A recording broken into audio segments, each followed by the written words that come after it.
জানো তো, কথাই বলে আবেগকে পাশ কাটিয়ে বিবেককে নিয়ে সংসার করা উচিত। কেন কি, আবেগ হচ্ছে কয়েকদিনের সস্তা মোহমায়া, আর বিবেক হলো বাস্তবতার সরল রেখা। যাই হোক, সমস্তটাই তোমাদের সাথে আলোচনা করব, গল্প করব। তোমরা হয়তো আমার টাইটেলটা দেখেও কিছু না কিছু বুঝতে পেরেছো। যাই হোক, চলো, শুধুমাত্র বাইরের জিনিস দেখে ভিতরের মানুষটাকে কিন্তু বিচার বিবেচনা করলে চলে না। আগে মানুষকে বিচার বিবেচনা করতে গেলে তার ভেতরের সত্তাটিকে জানতে হয়। তারাও আগে নিজের পরিচয়টা দিয়ে নিই, তারপর অনেক গল্প করব। নমস্কার, কেমন আছো সবাই?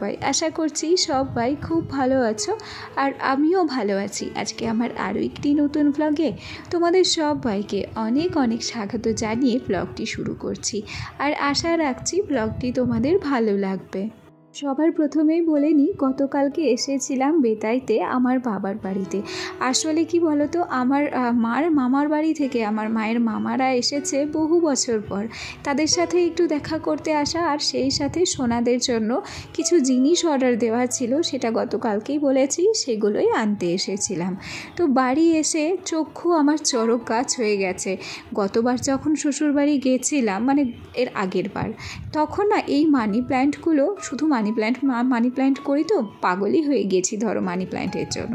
এই মানি প্ল্যান্টগুলো নিয়ে যাব ভেবেছিলাম এবং সেগুলিকে প্যাকিংও করেছিলাম।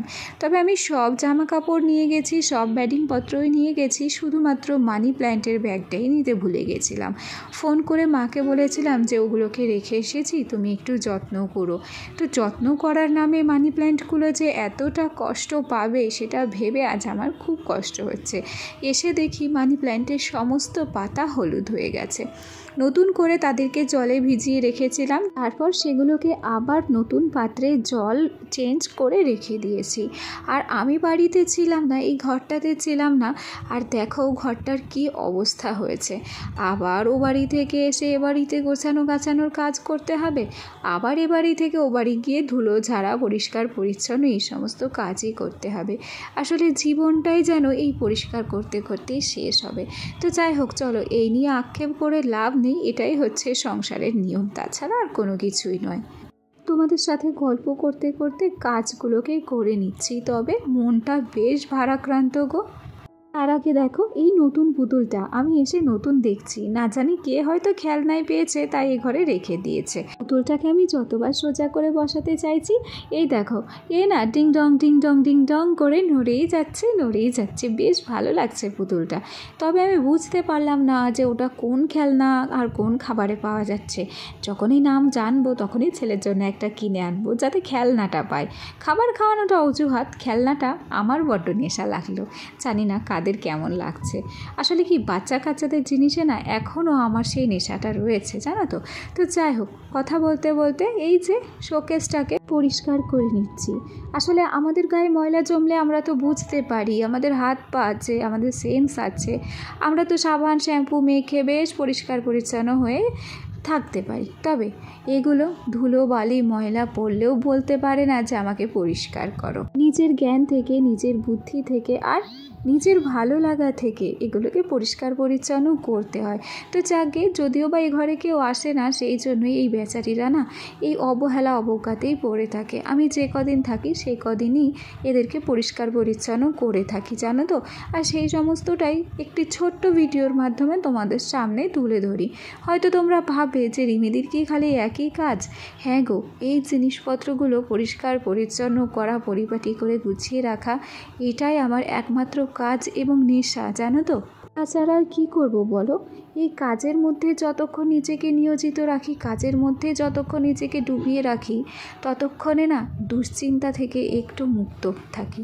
আর কাজ না থাকলে নানান রকম দুশ্চিন্তা এসে ভিড় করে। আসলে সবাই তো জানো, কাছের মানুষটি, প্রিয় মানুষটি কাছে থাকে না। হাজার চেষ্টা করলেও দুদিনের জায়গায় 3 দিন তাকে আর রাখতে পারি না। সে দূর দূরান্তে থাকে, ডিউটি করে, সারাটা দিন ডিউটির মধ্যে ব্যস্ত থাকে, দিন শেষে রাত্রে গিয়ে একটু কথা হয়। নানান রকম দুশ্চিন্তা ওই জন্যই ঘিরে থাকে আমাকে সারা দিন, আর সেই জন্যই নিজেকে কাজের মধ্যে ব্যস্ত রাখার চেষ্টা করি। সত্যি কথা বলতে বলতে কি, দেখো সৈনিকদের যেরকম ডিউটি থাকে, তারা যেমন দেশের জন্য খাটছে, পুলিশরাও কিন্তু সমানেই দেশের জন্য খাটছে। রাত নেই বিরাত নেই তারাও ডিউটি করছে অবিরাম, আর তারা তো রাত জাগছেই। যেমন সৈনিকদের পরিবাররাও চিন্তায় থাকে, পরিজনেরা চিন্তা ভাবনায় থাকে, পুলিশের পরিবাররাও ঠিক সেই রকমই চিন্তা ভাবনায় থাকে। আদেও তাদের পরিবারের প্রিয় মানুষটি ঠিক আছে কি না, আদেও তাদের পরিবারের মানুষটি, সেই যে মানুষটি দেশের কাজে নিজেকে নিয়োজিত করেছে, সে ভালো থাকছে কি না, এই চিন্তা ভাবনা করতে করতে আমরাও যেন অন্যরকম হয়ে যাই, জানো তো। রাত্রের ঘুম উড়ে যায়, সারাটা রাত ঠিক মতো ঘুমোতে পারি না এই চিন্তা ভাবনাতে, যে আদেও সে বেচারি আজকে ঘুমোতে পেলো কি না, আদেও সে বেচারি আজকে খেতে পারলো কি না। প্রিয় মানুষটির সাথে একসাথে কয়েকটা দিন কাটানো তো দূরের কথা, সত্যি কথা বলতে কি, আমাদের পুলিশদের বউদের সুখ শান্তি, প্রিয় মানুষটির সঙ্গ, এগুলি আশা করলে কখনোই চলবে না।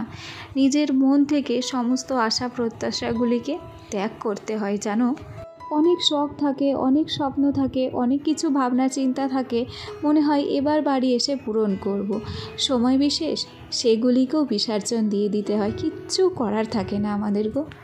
যেমন ধরো না, সেদিন কি শপিং মলে ভেবেছিলাম একটু মন খুলে দুজনে ঘুরতে পারবো, এই শপিং করার অজুহাতে কিছুটা সময় দুজন একসাথে কাটাতে পারবো, কিন্তু তার হলো কই। অফিসের ফোন চলে এলো শপিং মলের মধ্যেই, যেখানে আছো যে অবস্থায় আছো চলে এসো অফিসে, আর অমনি শপিং বাদে ঘোরা বাদে সোজা চলে আসতে হলো বাড়িতে। তাহলে হলো না নিজের শখ আনন্দ আহ্লাদগুলোকে বিসর্জন দেওয়া? কতটা খারাপ লাগে সেই সময়, জানো তো। কিন্তু কিছু করার নেই, এটাই হচ্ছে আমাদের পুলিশের বউদের জীবন গো। যতটা সহজভাবে তোমরা আমাদেরকে নাও, আমাদের কিন্তু ততটা সহজ জীবনযাপন নয়। আমাদের জীবনযাপনে চোখের জল, মনের দুঃখ নিত্যদিনের সঙ্গী, আর তার সাথে রইল অভিযোগ। এই নিয়েই সংসার করতে হবে সারাটা জীবন। যাকে সে কথা বলতে বলতে অনেকটা কাজকর্ম করে নিয়েছি, ঘর পুরো পরিষ্কার করে ফেলেছি, ঝাড়ঝুট দিয়েছি, তারপর সোনার জন্য একটু খাবার বানিয়েছি। আজকে সোনার জন্য একটুখানি খিচুড়ি বসিয়েছি, খিচুড়িটা করা হয়ে গেছে। তারপর আমরা বেরিয়ে পড়েছি বাজারের উদ্দেশ্যে। ছেলের খাবারটা এই কারণেই তৈরি করা, যাতে বাজার থেকে এসে তাড়াহুড়ো করে ওকে একটু খাইয়ে দিতে পারি। তো যাই হোক, বাজার থেকে ফিরেও এসেছি, সোনাকে খাইয়ে দিয়ে তারপর স্নান করে নিয়েছি। স্নান করে এই যে জায়গাটায় নাইটি মেলি, সেখানেই নাইটিটা মেলে দিতে এলাম। তো চলো এখন তোমাদের সাথে শেয়ার করি যে কি কি কিনলাম। এই যে দেখো, এই একটা টেবিল, এটা আমার অনেক দিন আগের থেকে পছন্দ ছিল, সেটাই আজ কিনি কাল কিনি করে কেনা হচ্ছিল না, এটাকেই কিনেছি। আর তারপর পয়লা বৈশাখ বলে কথা, তো দেওরের জন্য একটা গেঞ্জি কিনেছি, আর্মি কালারের গেঞ্জিটা আমার দেওরের জন্য নিয়েছি, আর ওদিকের দুধে আলতা কালার গেঞ্জিটা দেখছো, ওটা আমার বাবার জন্য নিয়েছি। আর এই যে নিয়েছি একটা ডাস্টার, এটা দিয়ে ধুলো ঝাড়ার কাজটা বেশ সহজ হবে। অনেক দিন ধরে এটাও কেনার আশা ছিল, জানো তো। দেখো, আশা যে সবসময় বড় হবে তা নয়, ছোট ছোট আশাগুলো পূরণ হলেও মনের মধ্যে বেশ আনন্দ লাগে। তবে এই শপিংটাই যদি বরের সাথে করতে পারতাম, এই আনন্দটা দ্বিগুণ বাড়ত। যাকে কিছু করার নেই, কপালে ঘি না থাকলে ঠকঠকালে কিচ্ছু হয় না। তো চলো, আর এই যে বলেছিলাম না ছোট্ট সোনাদের জন্য কিছু অর্ডার দেওয়া ছিল, আসলে দুটো ঘোড়া অর্ডার দিয়েছিলাম 1 সপ্তাহ আগে, আর 1 সপ্তাহ পর ঘোড়া দুটো পাওয়া গেল।